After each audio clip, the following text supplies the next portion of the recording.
इसका मैं कॉन्सेप्ट आपका एक बार क्लियर करा देता हूँ। तो यहाँ देखिए प्राइस यानी मूल्य, किसी चीज की प्राइस किसके ऊपर डिपेंड करती है,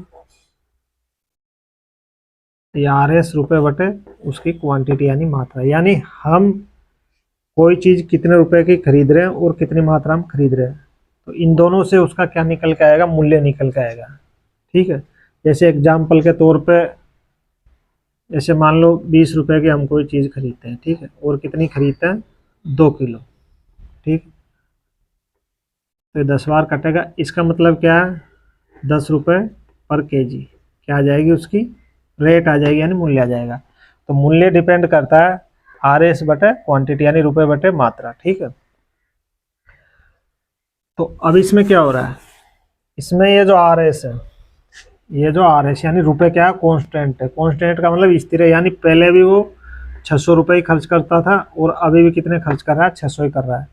तो जब ये कांस्टेंट है यानी ये स्थिर है, तो ये पी और क्यू एक दूसरे क्या हो जाएंगे, विलोमानुपाती हो जाएंगे, यानी इनवर्स रेशियो में होंगे ये दोनों। इनवर्स रेशियो का मतलब है जो इसका रेशियो आएगा उसका उल्टा रेशियो किसका आएगा, इसका आएगा। यानी विलोम का मतलब उल्टा या इनवर्स। ठीक है, जो पी प्राइस का रेशियो निकल के आएगा उसका उल्टा किसका रेशियो हो जाएगा, क्वांटिटी का। यानी उल्टा का मतलब है यदि प्राइस बढ़ती है तो क्वांटिटी क्या होगी, घटेगी। यदि हम आर एस कॉन्स्टेंट रखते हैं यानी रुपए कॉन्स्टेंट रखते हैं, यानी रुपए उतने ही खर्च करेंगे, यानी पहले जितने करते थे, तो यहाँ 600 है। तो जब प्राइस घटेगा, यदि प्राइस घटेगा, ये कांस्टेंट है, तो उसकी क्या होगी, मात्रा बढ़ेगी। ठीक है, और यदि मात्रा घटेगी तो प्राइस बढ़ेगी। ठीक है, यानी ये दोनों क्या होंगे, एक दूसरे के विलोमानुपाती होंगे। कब, जब ये आर एस कॉन्स्टेंट है। तो हम लिख सकते हैं आर एस बराबर पी इंटू।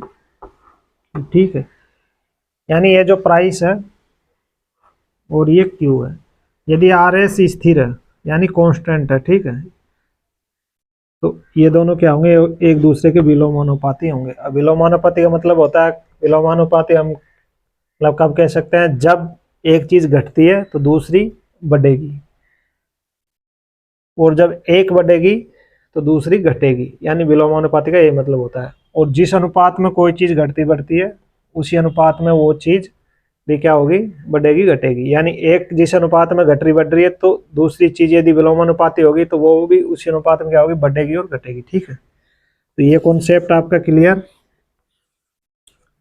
P बराबर आर एस अपॉन क्यू। तो यहाँ आर एस यानी रुपए स्थिर है यानी कांस्टेंट है, यानी पहले वो 600 रुपये में 600 रुपये की चीज खरीदता था, अभी भी कितनी खरीद रहा है, 600 की खरीद रहा है। लेकिन वो क्या रहा कि रेट घट गया। तो जब रेट घट गया, ठीक है, प्राइस घट गया, तो क्वांटिटी क्या आएगी, ज्यादा आएगी। और वो क्वांटिटी कितनी आ रही है, 10 kg ज्यादा आ रही है। ठीक है, तो ये इनवर्स रेशियो वाली बात आपकी क्लियर हो गई होगी। यदि अभी आपकी क्लियर हो गई है तो इस क्वेश्चन हमको कुछ भी नहीं करना है, प्राइस का रेशियो निकालना है। इसका रेशियो निकालना है प्राइस का। ठीक है, तो प्राइस का रेशियो बराबर 25% कम हो गई। ठीक है, यानी मूल्य क्या हो गया, 25% कम। तो 25% कम का मतलब 1/4। ये एक दो स्टेप में लिख देता हूँ, ये -25%। ठीक है, -25%, इसका मतलब है 1/4, यानी 4 पे कितने कमी हो रही है, एक की। तो 4 में से ये घटाएंगे तो ऊपर जाएगा हमारा 3 और नीचे रह जाएगा 4। ये जो नीचे जो हमेशा आता है, ठीक है, नीचे जो हमेशा आता है ये क्या होता है, हमारा मूल मान होता है। यानी पहले 4 था प्राइस, अब क्या हो गया 3। ठीक है, तो इसको हम लिख सकते हैं P बराबर 4/3।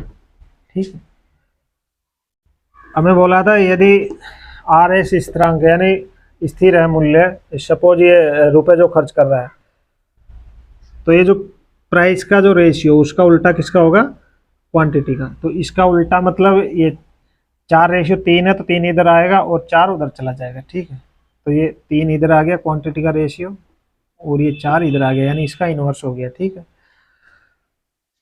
अब यहाँ एक बात आपको समझनी होगी, यदि आपका अनुपात क्लियर है तो देखिए ये है क्वांटिटी का रेशियो। क्वांटिटी का रेशियो मतलब पहले कोई चीज 3 किलो आती थी तो अब उतने ही रुपए में कितनी आ रही है, 4 किलो। ठीक है, यानी रेशियो में कितनी बढ़ रही है वो, 1। यानी रेशियो में डिफरेंस कितना है, रेशियो में डिफरेंस है 1 का। ठीक है, और एक्चुअल में डिफरेंस कितना है, 10 kg का।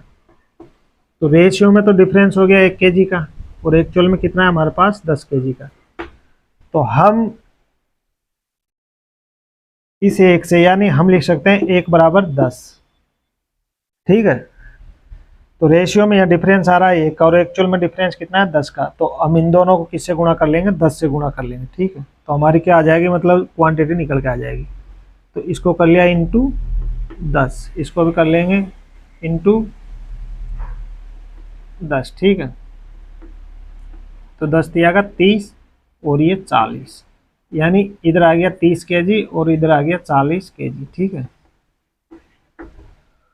तो इसका मतलब यह है कि 600 रुपये में पहले कितने चावल आते थे, 30 किलो।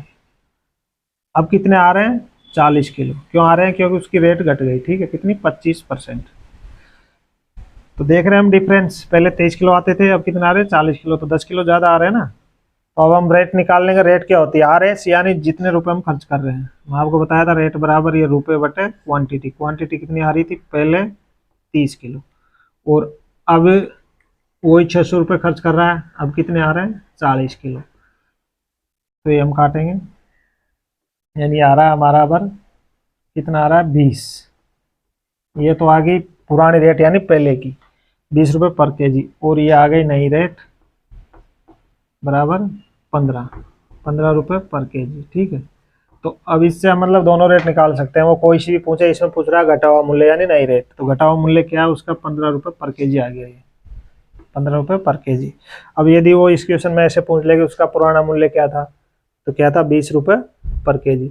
तो इस टाइप का यदि क्वेश्चन आता है, ठीक है, तो आपको बिल्कुल प्राइस का रेशियो निकालना है। प्राइस का रेशियो निकाल के उसका इनवर्स किसका कर दो, क्वांटिटी का कर दो। ठीक है, और क्वांटिटी में जो डिफरेंस है उसका रेशियो से डिफरेंस निकाल के हम मतलब मात्रा निकाल लेंगे और रेट निकाल लेंगे आराम से। तो ये तो मतलब मैंने समझाया। बाकी अब इसको करना कैसे है आपको, ठीक है, अब इसको करना ऐसे है,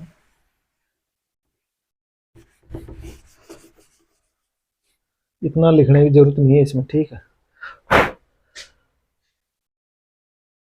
ये P बराबर 25% की क्या हो रही है, कमी हो रही है। ठीक है, तो 25% की कमी का मतलब है इसका रेशियो कैसे चेंज होगा, इसका रेशियो हो जाएगा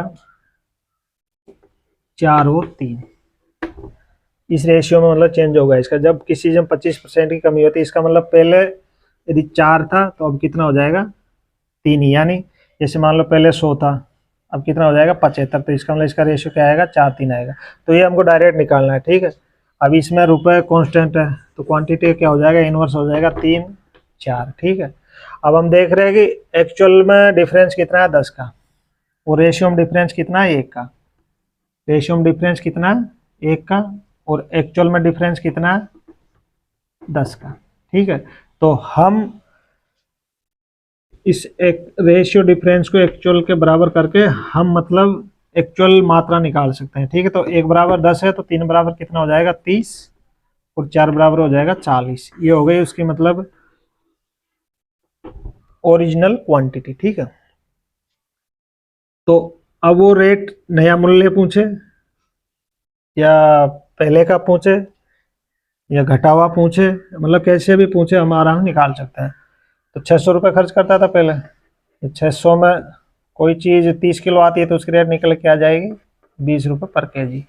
ये कौन सी है, उसकी पहले वाली, यानी जो नई घटी थी, और ये आएगी इसकी नई वाली। ये 600 रुपये में कितने आ रहे हैं, 40 केजी। तो इसे हम निकालेंगे तो उसकी रेट क्या आ जाएगी, 15 रुपये पर केजी। तो ये उसका घटा हुआ मूल्य या नया मूल्य। तो नया मूल्य क्या आ गया, 15 रुपये पर केजी, और पुराना मूल्य क्या है उसका, 20 रुपये पर केजी। तो चाहे वो पुराना पूछे या घटा हुआ पूछे या पहले का पूछे या बाद का पूछे, कैसे पूछे हम मतलब ऐसे निकाल लेंगे। करना कुछ भी नहीं है, बस प्राइस का रेशियो निकालिए, उसका उल्टा क्वांटिटी का कर दीजिए, यदि ये कांस्टेंट है रुपए, ठीक है।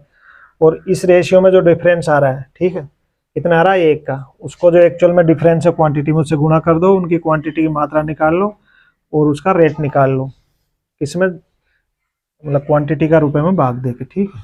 तो आप बिल्कुल इस टाइप का क्वेश्चन है तो बहुत कम समय में कर लोगे बिना कंफ्यूजन के। इसी तरीके से आप इसको करो, ठीक है।